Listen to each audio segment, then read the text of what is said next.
open it up. Hi, my name is Jennifer Perez. I'm the Director of Family Communications in the district.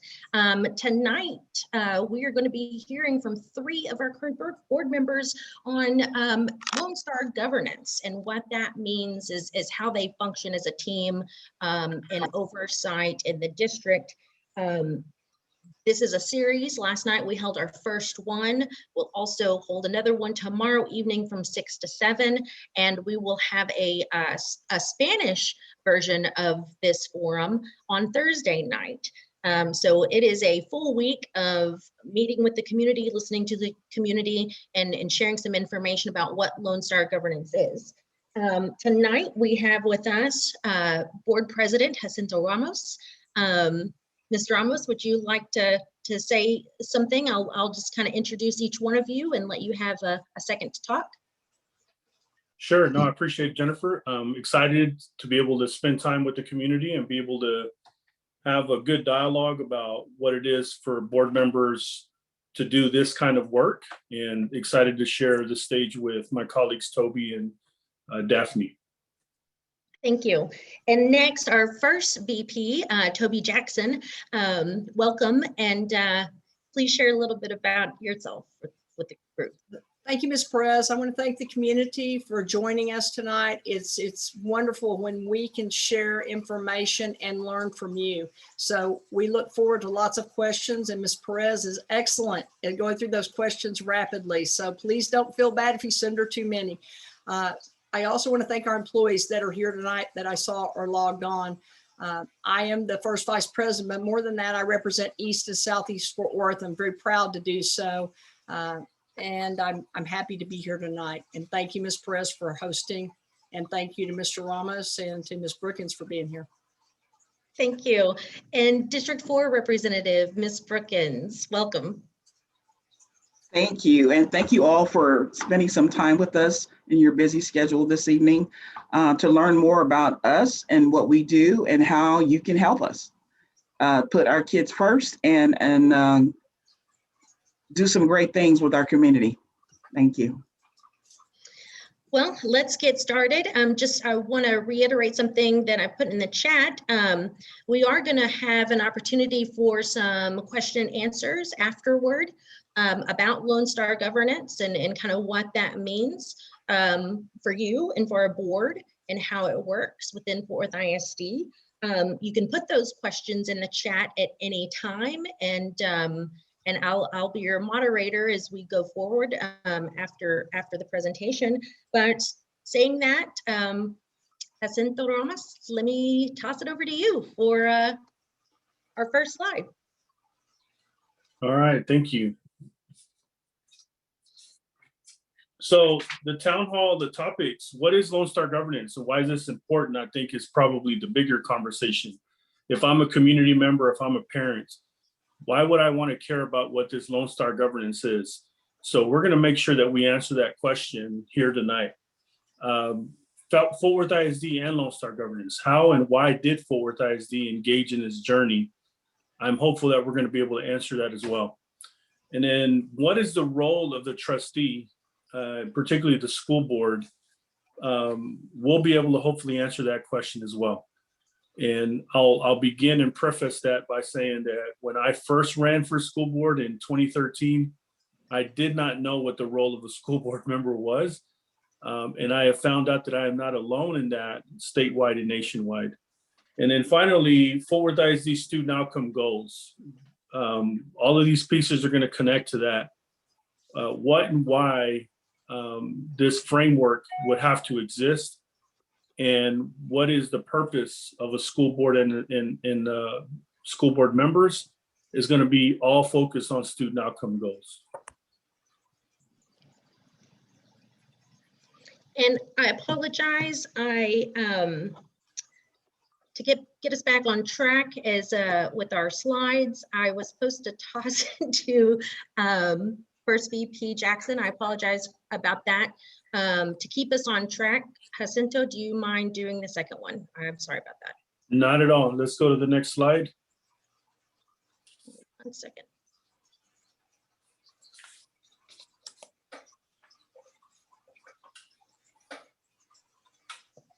So community, first question and the main question should be, what is Lone Star Governance? Lone Star Governance, in essence, is a commitment. It's a framework.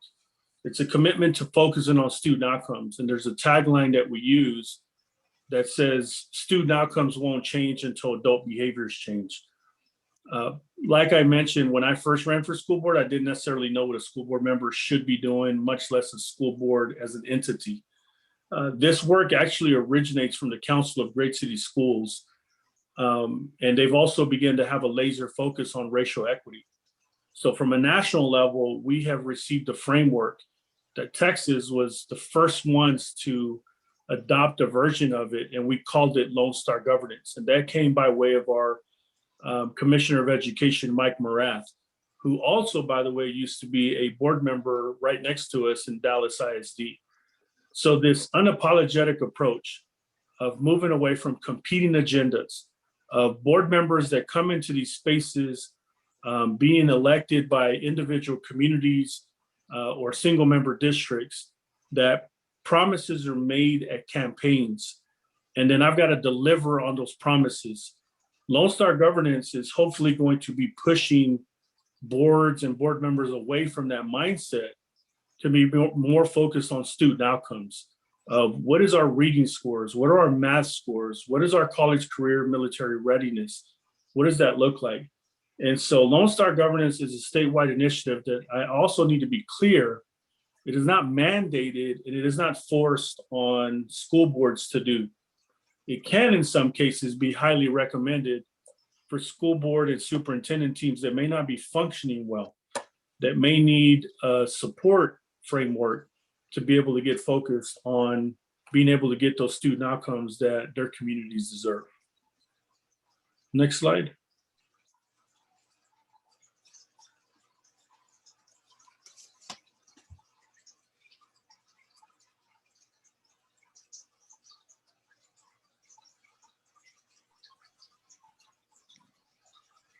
Ms. Perkins, I think these next two are to you.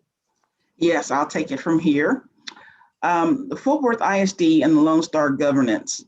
Fort Worth ISD Board adopted LSG, or Lone Star Governance initiative, in January of 2017. The key components include board policy, AE local, student outcome goals and progress measures, board constraints for the superintendent, board self-constraints, and board evaluation. And if you'd like to see more information, there's our website where you can go straight to Lone Star Governance. So Lone Star Governance has been adopted officially by our board policy. The goal progress reports are provided to the board and the public at every regular meeting. The superintendent's performance is evaluated based on the student goals, progress, measures, and constraints. What is constraints? Constraints are specific operational actions or class of actions that are not used or allowed and are aligned with the vision and grounded in our community values. The board uses the LSG framework to conduct self-evaluations quarterly. So every 3 months, we all get together, and it may be on a Saturday, and we go over the framework to make sure that we are staying in line.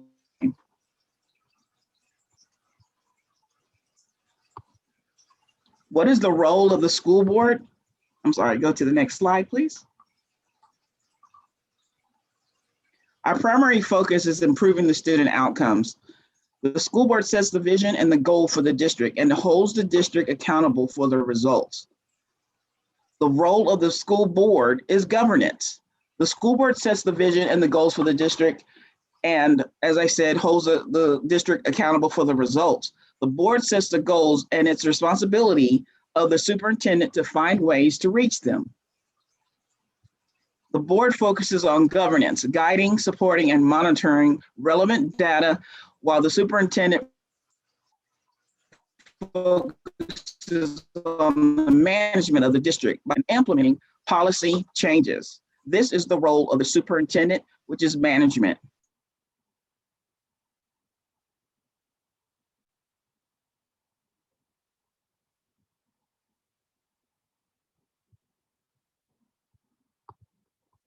I'm going to pass it to VP Jackson. Actually, this is Trustee Ramos' slide. Okay, Yep. I'm sorry. Trustee Ramos, excuse me, sir.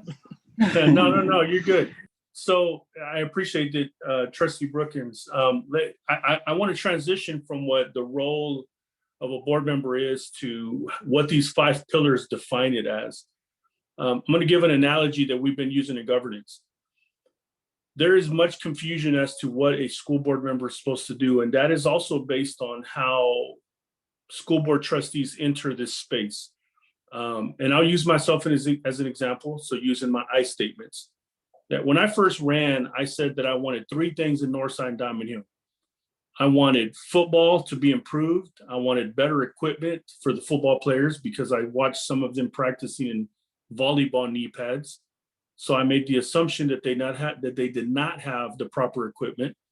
The second thing that I wanted is I wanted the proper resources, instruments, and equipment to the Northside Mariachi because I was watching young people fundraise a lot of money to pay for things that I thought the school system should have already been paying for. And the third thing that I ran on was parent engagement, because as a juvenile probation officer at that time, I felt that there was not enough support to parents in our school system. Now, while I think my community absolutely resonated with those 3 things, that did not mean that I was focused on student outcomes, because I would beg to say that football is improved in Northside and Diamond Hill. Mariachi has improved and access to equipment and resources. We're not there yet. We're still not as well funded as orchestra and band, which to me speaks to race and how that's related. And then the third one is that we started Parent University right at the time that I got elected. And it went from being at one school at Manuel Jara Elementary to now being district-wide. Now, the reality is that those 3 things that I advocated for, I believed would impact student outcomes, but it didn't impact us enough to change the data points that we're going to be sharing with you anyway. So this governance framework that we're looking at in these 5 pillars is really to transition school board members from being individual trustees to being system thinkers, that we have to be mindful of the entire school system. So the analogy is this, that if I order an Uber or a Lyft to pick me up from point A to take me to point Z, I, as the person ordering the Lyft or the Uber, have the opportunity to tell the Uber or the Lyft driver how to, or where I want to go. This is where I want to go. I want to go from this point to that point.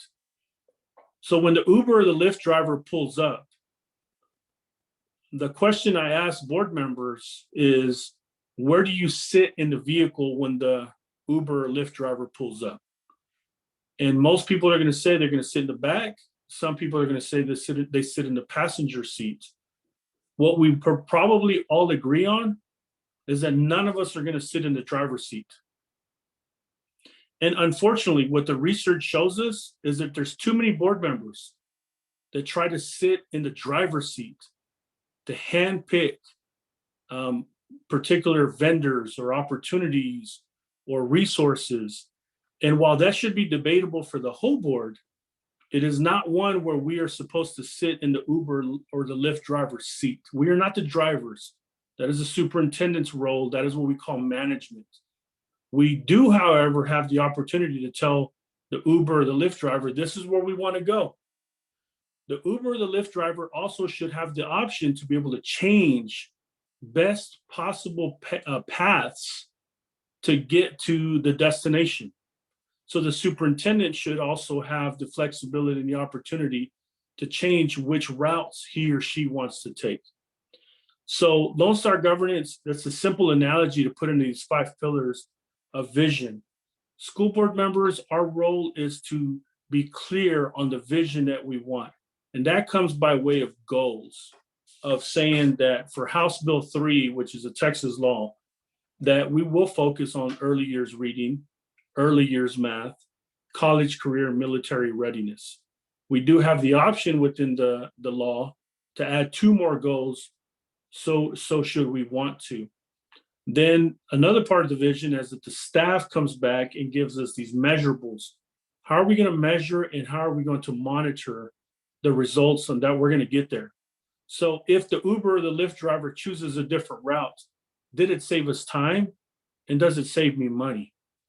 And if it doesn't, and if they take a longer route, then we evaluate them on that.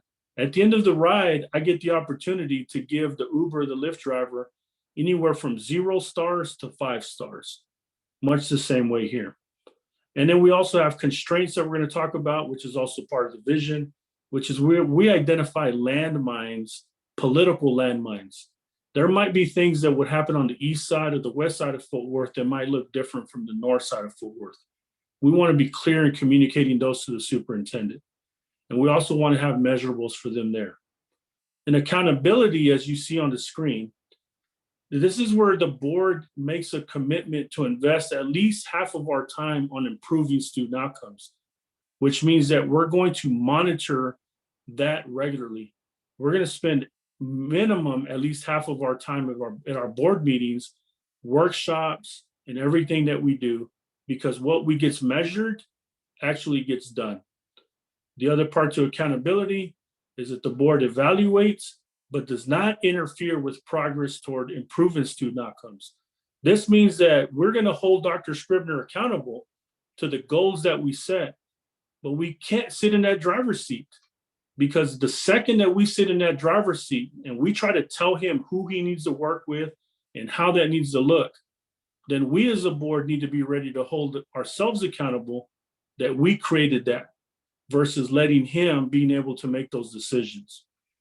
And then the structure, which is the third one that's on here, it's the board operates in a way to allow the superintendent to accomplish the vision. It's an additional piece of saying, superintendent, what's your game plan? How are you going to get us there? And making sure that our board meetings are focused on that work. The fourth piece is advocacy, which is where we as a board, and that's what we're doing this week. We are promoting the vision. We are letting the community know this is what we prioritize, and we want to hear from you. What do you think we need to be doing? And then the final piece is unity, that we as a board, we call ourselves a team of 9 with the superintendent. We call ourselves a team of 10, that we be committed and focused to what needs to be done for the improved student outcomes. And much of the work that, again, vulnerably, I'll say, my first 8 years in office had been spent on trying to find a framework, transition to this framework. And as I go into my 3rd term, knowing and understanding that we needed a framework, because before that, the best way I could put it is it was like the wild, wild west, because then at that time, it's going to be whoever's competing agendas could gather the most support and the most votes might get done. But that doesn't always necessarily equate to student outcomes. Next slide.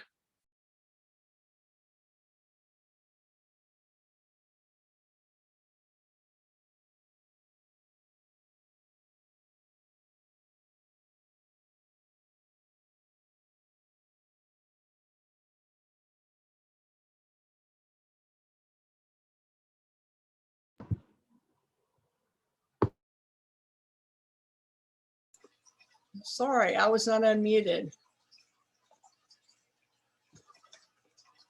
Can everybody hear me now? Cool. Okay, so how do we stay focused on our goals? We've talked about goals here tonight, and you can see we have 3, and we've had 3 since January of 2017 when we began Lone Star Governance. One is early literacy. Everyone's heard about 3rd grade reading and how important it is. We know that 3rd grade reading predicts how people do throughout middle school and high school and how many people graduate. We also know it is directly aligned with how many prison cells people build. So 3rd grade reading is extremely important. Early math. Our original goal too was 9th grade algebra, because again, it's predictive of matriculation to graduation. But we've changed it to focus on 3rd grade math, and our goals are set to have a range. And you'll notice for early literacy, it's 34 to 47, early math, 34 to 45. Both of those are due in August of 2024. Our final goal is college, career, and military readiness. And that is to increase the number of students that are not only going to college, but are also engaging in a career or military readiness. And we're moving that from 43 to 48%. And what I will say is that as goal number bases get higher, you have smaller incremental goals because it's harder to move once you get to the larger numbers. What is exciting about these goals is it's the first time in the history of Fort Worth ISD, and this happened under Dr. Scribner's leadership, that we've had teachers, principals, custodial staff, everybody knows the goals from the superintendent all the way to the campus, all the way to the boardroom. We're all aligned. We know third grade math is important, and we know that third grade literacy is important, and we know college, career, and military readiness is important. Each one of us focuses on that a different way in the employee base of 12,000 employees. And for our 77,000 students, it takes all of those employees to get it done. But it starts with the board and setting these goals. Next slide, please.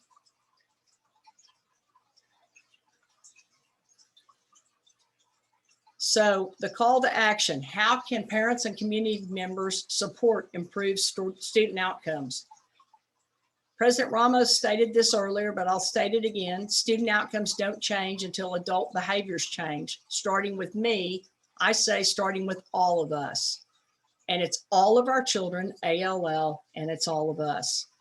First is awareness. If you'd like more information, go to www.fortworthisd.org/LoneStarGov. And then engagement, all of those links are there and they'll be up tomorrow. I see Ms. Perez is going to have this posted. So here I would say, we need you, community. We need all of you.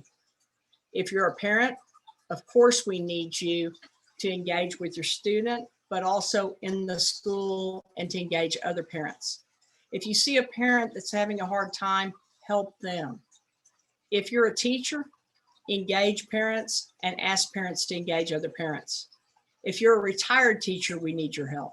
If you're a community member, we need your help, because all of these children in our city that is 349 square miles, or this county that's 903 square miles, if one adult took one child and just mentored them 1 hour a week, we would be the greatest county in the United States of America. So my call to action would be that we all support at least one child. And I'll leave it there. Trustee Brookins, did you have a comment? I just want to say, when I look at that, the first thing that comes to mind is growing up and having that village concept in the community. Everybody was working together. Kids could go to anybody's home and get tutoring, or get social and emotional support. And that's what we need right now for our students, because of everything that's been going on with the pandemic. Our kids need structure, and they need a good learning environment. And the best way to do that is for all of us to work together. And the last thing that's on that slide is the stakeholders surveys. And I know people get tired of filling out those surveys, but those surveys are very, very important. That gives us the opportunity to hear your voice. If you can't make it to a board meeting or anything like that, make sure you fill out those surveys, because we can't make a really good decision if we don't hear from you. And so that's why these surveys are so very important. Well, thank you so much. I know that is a lot of information to digest, but we've got some questions in the chat to help us break it down. So one of our first comments was from Jason, and he asked if maybe we could go into a little bit of detail about AE local and what that policy was that the board adopted, which centers around diversity, equality, and some of the actions that are laid out here in Lone Star governance.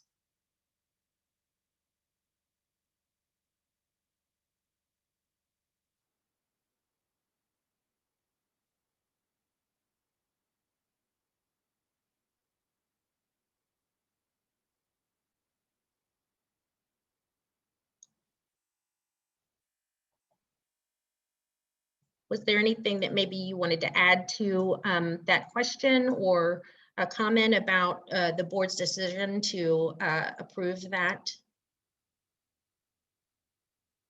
I'm sorry, Toby. Sorry, we're speaking of AE Local, the district racial and ethnic equity policy. Is that correct? Yes. We know that historical and societal factors have impacted youth. And when they impact youth, they impact our adults. So when the district adopted this policy, we set the standard. And I'll let President Ramos, if you'd like to elaborate on it further, but this was saying that we as a district believe in all students, all people, all the time. And that's as simple as I can put it. Mr. Ramos, you might elaborate more. Sure. Yeah, so I've got a site again where we get this work from, and it comes from the Council of Great City Schools, where our colleague Ashley Paz has been a member and an executive team member. They have been pretty unapologetic at the national level of identifying challenges within school board systems, but also what are some of the biggest obstacles that we face. And they have been really courageous, much as CUBE, the Council of Urban Boards of Education, in saying that as uncomfortable as the conversation of race and ethnicity is going to make people in some parts of our community, it is one that we can no longer continue to ignore. And our superintendent has a tagline where he says that the demographics aren't changing, they have changed. I can interpret that as being coded for saying, we have a majority children of color in our school system, and we need to conduct ourselves that way. So to look at reading scores and math scores where Black and brown children are continuously at the bottom of those charts, that's not okay. And so when we worked on that policy and adopted it, it was to call it what it was, that systemic racism is real, that children of color do not lack capacity. They lack opportunity and they lack resources. And so merging that with a governance framework, saying, what do our goals look like? Connecting that policy, I think that's the final step for us as a board, is to connecting that equity policy directly to our board goals, goal progress measures, which we haven't talked too much about, and our constraints presents an opportunity for our board to be true systemic thinkers and leaders. And so the longer we go without wanting to call out the elephant in the room, so to say, the longer we're going to keep perpetuating these data points. I get to talk to board members statewide and nationwide. And as we're going to look at our data as we move forward on this, board members like myself, I've been on here 8 years, and those data points haven't moved up. I, as one, have to be willing to take responsibility that my 8 years being focused on mariachi, football, and parent engagement, while they are valid and commendable in some parts of our communities, they haven't changed the reading scores. They haven't changed the math scores, and especially for Black and brown children. And I myself, as one trustee, I'm willing to own that. So the good part of this governance framework is that we now come to you as a community to say, we know we can do better. We want to hear what your values are. We want to know what you believe, and we have work to do. Because what I'm willing to say right here, right now, is hold me accountable for this board moving forward now that we have adopted governance as a framework. Prior to governance, it was what we would say is the wild, wild west.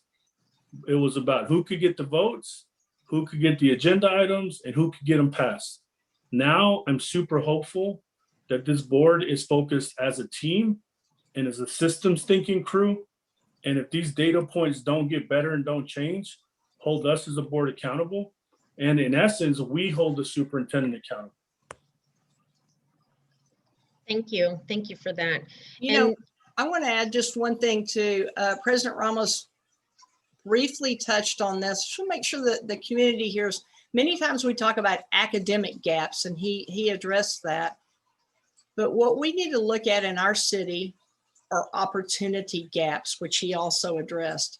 And they're two different things, but opportunity gaps are overarching our academic gaps. And so until we address the lack of opportunity in many areas, and I'll give an example, 76105 is the most impoverished zip code in Tarrant County.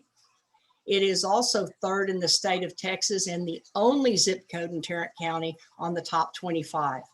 So we have an opportunity to do better in that zip code, and that's just my example. But I want to thank President Ramos for the comprehensive explanation as well. Thank you. Thank you. And that kind of goes in, well, let me back up. First, I want to address some other questions that have come up in the chat. I'm really trying to go through these and keep these very closely aligned to Lone Star governance. There are some other things coming up on Facebook in the chat right now that are really not under the board's purview necessarily. So if I'm not addressing them, those are most likely administrative questions, and we will do our best to answer those offline in some sort of manner, maybe an FAQ on the Lone Star governance page. So if you have questions as to why I'm not answering them in chronological order, that's why. So what you just talked about as far as looking at, you know, goals, and we're looking at some very specific measures. Sarah asks, how do the percentage goal increases compare to other districts like ours in the state of Texas?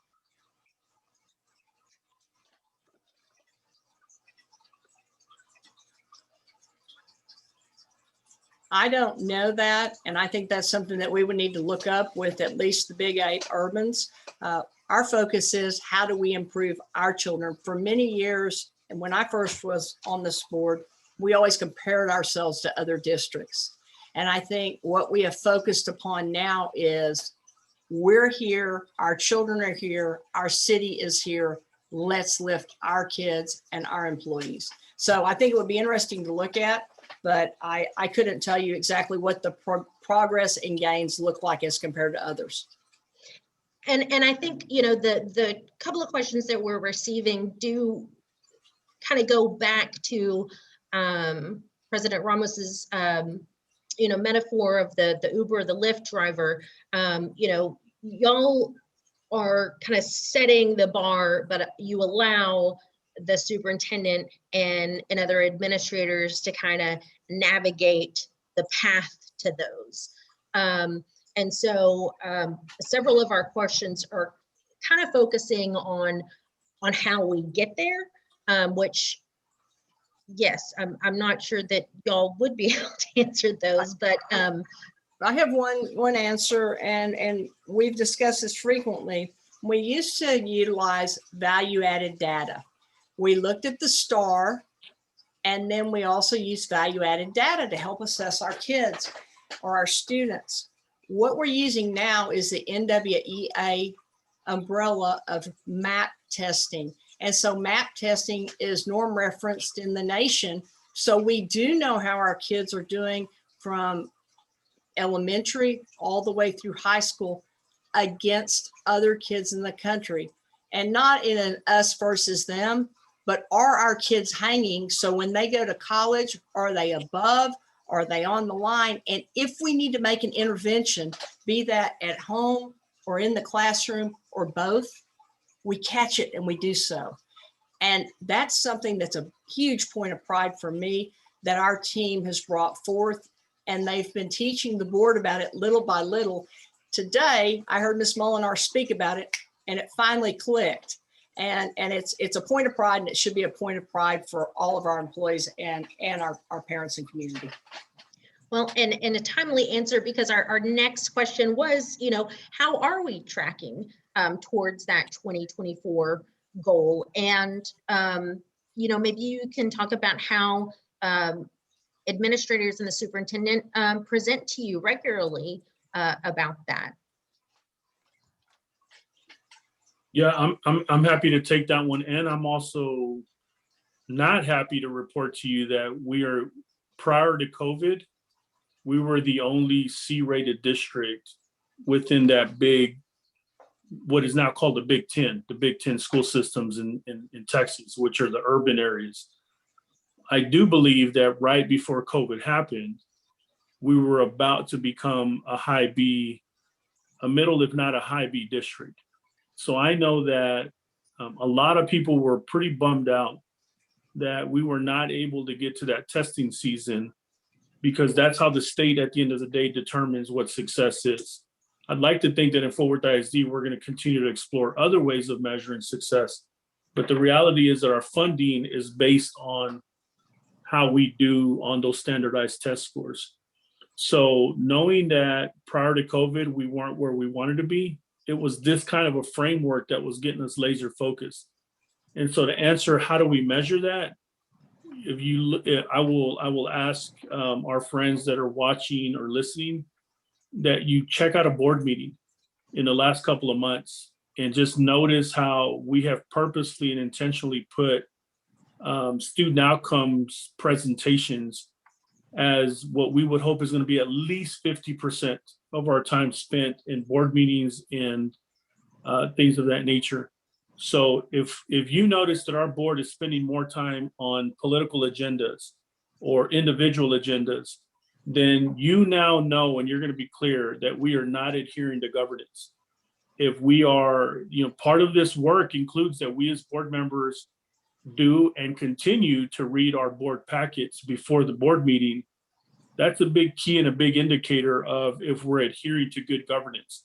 Good governance doesn't mean that we don't ask questions.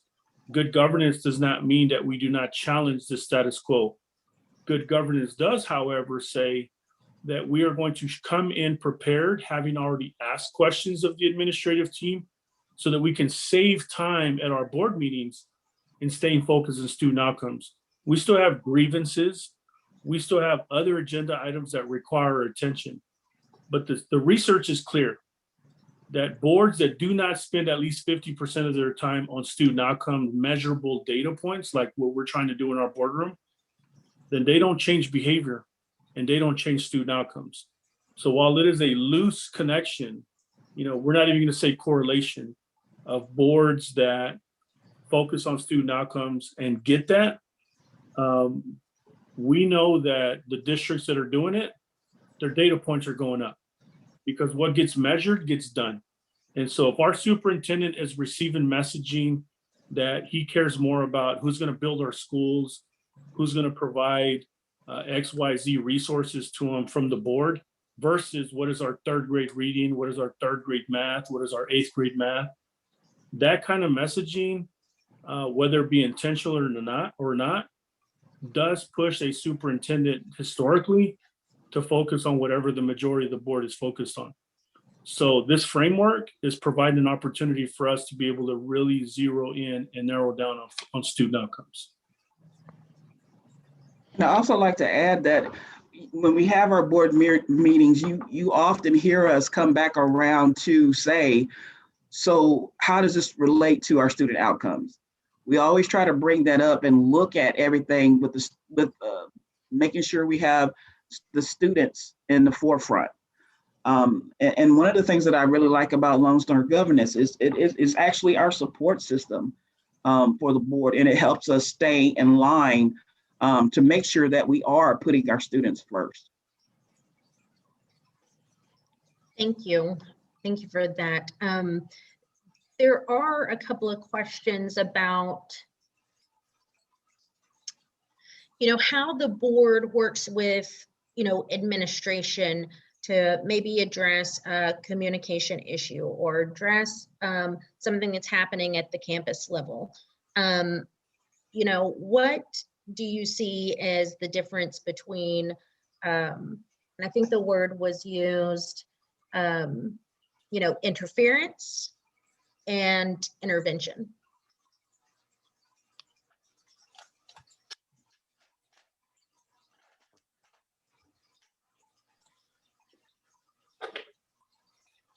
So I think my take is this. There is a difference between board members that are micromanagers and board members that are balanced governors.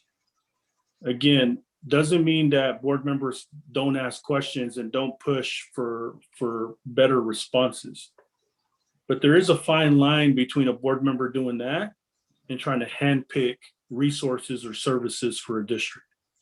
That in essence then puts where a board member is getting into Uber driver or Lyft driver seat. That is dangerous territory. And what we also know from the research is that most board members entering this space believe that our role is to be the drivers of the vehicle. And that just absolutely is not the case. So that misconception, that misunderstanding, that role confusion is what causes so much conflict in boardrooms. It is also what causes so much disconnect between a superintendent and a board. I have heard great superintendents say, you know what, I feel like I just work for 7 or 9 superintendents. That means that they are just trying to be a well-paid chief of staff, and they're just going to run the political agendas. The problem for me is if that board is willing to own those data points to say that our 3rd grade reading is terrible, or 8th grade math, or our 3rd grade math is terrible, then if the board is going to own that, I'm good with that, because then that also means that we're willing to lose our seats when we go for re-election, because we have micromanaged the superintendent to the point that we have been ineffective. But the boards that stick to their role and are systems thinkers and allow the superintendent, he or she, to do their jobs, then we in turn can hold the superintendent accountable. COVID and a worldwide pandemic is a whole different monster. In essence, there are school boards that are having conversations. Are we going to have whole new baseline data? Because while I say 34% reading, 3rd grade reading, I am also acknowledging that that's 2019 data. And we're almost 2 years later. Dr. Scribner and this board didn't ask for this pandemic or these challenges that we've had. We have tried to remain not only student focused, but also student outcome focused. And I think that's also where the healthy dialogue and the healthy conflict has happened. That 9 different trustees viewed this pandemic in 9 different ways. We also viewed humanity and student outcomes in different perspectives. Doesn't mean that one was right or better than the other. It just means that that's the reason why your voice as community members matter.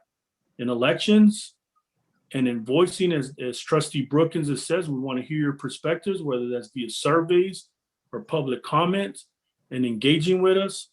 This is part of the reason why this process exists in Lone Star governance, that we as trustees are to represent the values of the community. I think I'm pretty clear about what Northside Diamond Hill expects from me. And so when I get asked for the vote of Northside Diamond Hill, then I ought to represent the values of that community. And I think that differs from all 9 different single member districts. But I also think that that's the beauty of this democratic process. Thanks. Let's go back to the goals that were set. We have a question from Claudia. She thinks that the elementary goals are great, but what about the students in the middle?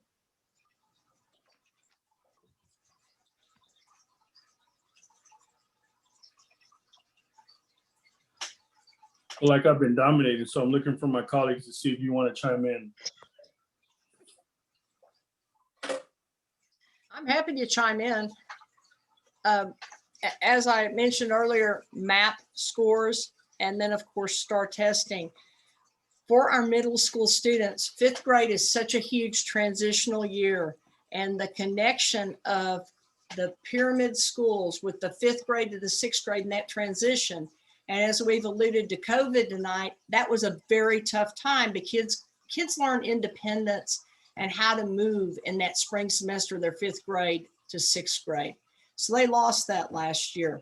So when you talk about middle school, you're talking about that whole 3 years are transitional for them.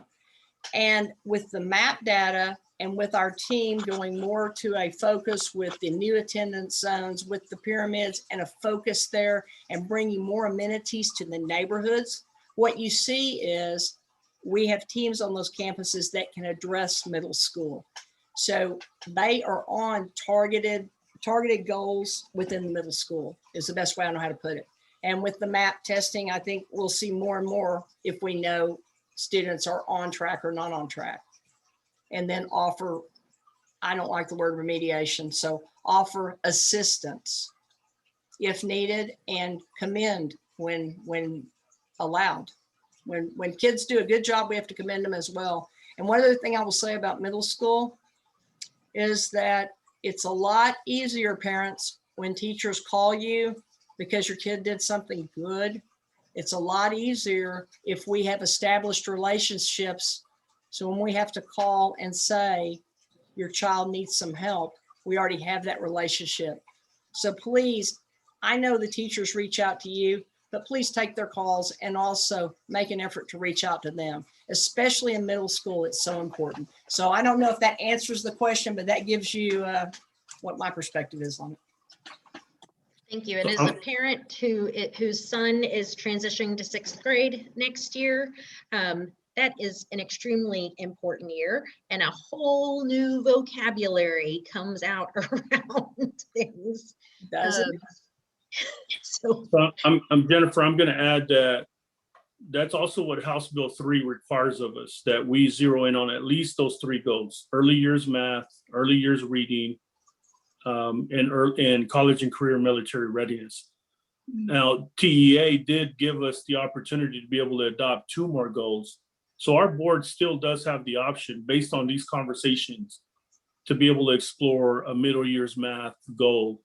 But we are adhering to what House Bill 3 is requiring of not only us, but school boards throughout the state. And of course, career, college, and military readiness also is covered in middle school. So that's another thing for us to think about. Yeah, there was House Bill 5 that came out several years before House Bill 3 that kind of really focused on those progression plans, you know, and kind of choosing a focus for your students so they would have something to work toward, and not only you as a parent knew, but also your child was really engaged in that process as well. So okay, here's a great one. Wanda wants to know, the school board trustees are elected, but the superintendent is appointed. Who evaluates the superintendent's performance and how often?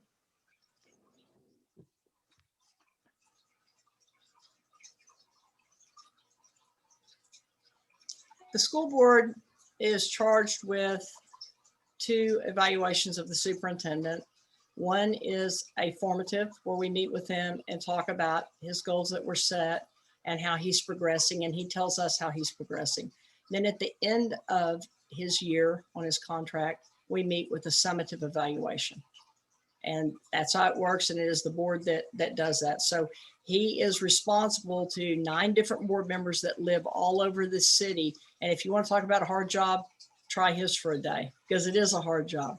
But we do have a formal evaluation, and that process is set in stone. We did change it now, and President Ramos, please correct me if I'm wrong. We used to end in December. We now end in August with the summative. And I also wanted to clarify, it says the superintendent is appointed. He's actually hired, not appointed. Oh, thank you, Trustee Brookins. I heard that, but I didn't. Yeah, you're right. Thank you. And like I said earlier, I don't want anyone to think that I'm not getting to their question intentionally. I'm just really trying to keep these focused around the Lone Star governance, because there are several administrative and school related questions. And maybe just for some clarification, we could do kind of a general one. But a question came in, you know, what point would a parent or community issue escalate from the campus upward to possibly the board?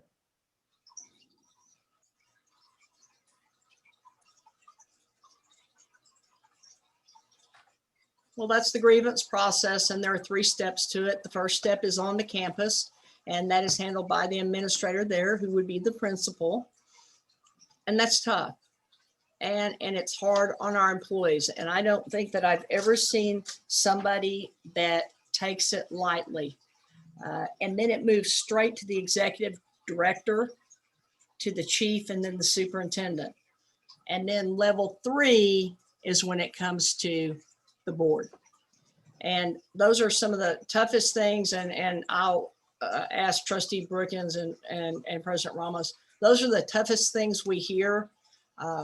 We love our employees and appreciate them. And those are tough things to do. But that is how it escalates from the campus upward. And it goes through a very strict process, and it's a very equitable process. Thank you. Thank you for that clarification. It is 6:56. I want to be respectful with everyone's time. And so just in closing, what would each of you like to say about tonight's conversation?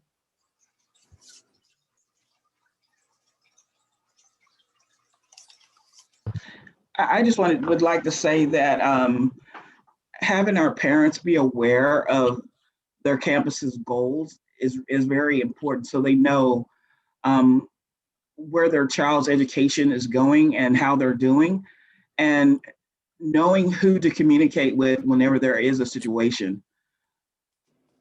We can't do this alone. We have to have our parents engaged, our teachers engaged, our volunteers, our site-based managers. The village concept is just so important right now. And in order for our kids to make up everything that they've lost, the learning loss, we all have to work together. And it's going to be very, very important, more important this year than it's ever been. And so I encourage our parents to really stay engaged with your kids. And we're going to do our best to do that as well, because we want them to be successful. We want them to gain all the stuff that they lost and be able to graduate and move on to the next grade.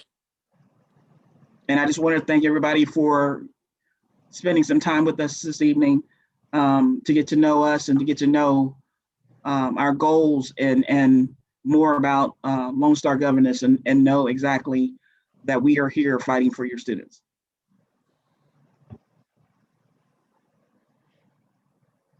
Ms. Jackson?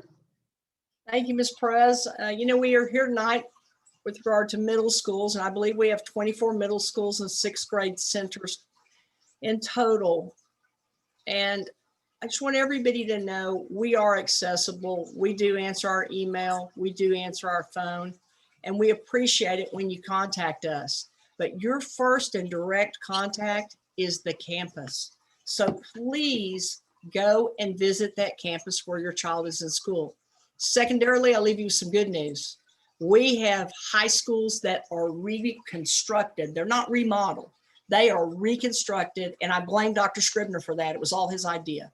So go and visit your neighborhood high school. Call first, but please go visit it. And on the weekend, go take a walk around and look at them. They are amazing. And we can thank the principals for managing giant projects. And we thank the public for approving that almost $750 million bond. Thanks to everybody for being here tonight. Most of all, thanks to our kids and our families and our 12,000 employees that take care of this large school system. And thanks to the team that was here tonight. All right, Mr. Ramos. I appreciate my colleagues and their perspectives, so I'll take a different approach since they've been able to kind of speak to part of my truth. There are phrases in governance that we talk about the common pretending zone. I came into a school system blaming everyone else for the problems of Fort Worth ISD. We have a tagline as well that says that I am the genesis of transformation, not they are the genesis of transformation. What that means is that I got to believe as one trustee of 9 people that I can impact this system and I can make it better. In that comes the real conversation that there are people that are influencing our school board races and our elections. And I was one of them. I was elected by special interests of Fort Worth Independent School District. And I no longer have an ability to be able to filter or mislead or omit what I believe is the truth. of how our school boards have historically been selected. I believe we have a great board. We have a board who is focused on student outcomes and focused on governance. And I think that at any time it's in danger if we allow special interests of particular parts of town, which have historically been on one side of town, that have been able to dictate who gets elected here.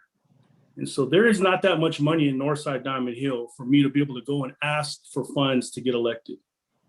And so all I would ask is that true to this governance framework is, if I represent the values of Northside Diamond Hill, that I can sleep good at night, knowing that I did right by the community that I am elected to serve, not by who funds my campaign to get me to these positions.